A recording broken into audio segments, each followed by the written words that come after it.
With the release of Samsung's 2025 foldables, it's time to turn our focus to the Galaxy S26 Ultra. Even though the S26 Ultra debut is still a few months away, we're excited to see what Samsung has planned for 2026 and how it plans to advance its flagship products. When will the new Samsung Galaxy phone be available? Every year, Samsung usually adheres to the same release window. Lately, Samsung's new flagships usually come in late January or early February, and a Galaxy Unpacked event is held at the beginning of the year. 2 weeks later, a broader rollout usually occurs. The release falls between January's CES and MWC at the end of February because to this short window. Put otherwise, Samsung plans the Unpacked launch event for when it will be the center of attention. Additionally, it is scheduled to allow Samsung to assert that the first phones would arrive at the beginning of the year. However, at least in China, OnePlus has recently outperformed it by a few weeks.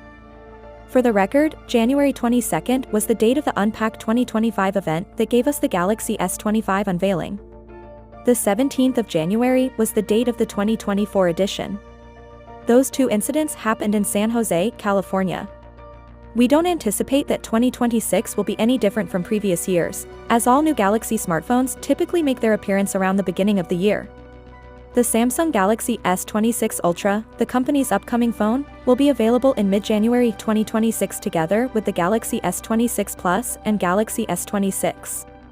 It's possible that the S26 Ultra will be renamed the S26 Note to highlight its S Pen integration. In keeping with the emerging trend of Pro models on other manufacturers, the S26 Plus might also be called the S26 Pro. How much does it cost? We are unable to confirm the Galaxy S26 Ultra's price at this time because that information usually becomes available closer to the launch event. The Snapdragon 8 Elite 2 will apparently cost the same as the original Elite chipset, which is wonderful news. This increases the likelihood that prices will remain the same and provides Samsung one less component to worry about paying more for. Finally, what are your thoughts about it? So without being said, let me know your thought in the comment below, and if you are new here, please subscribe. Peace out.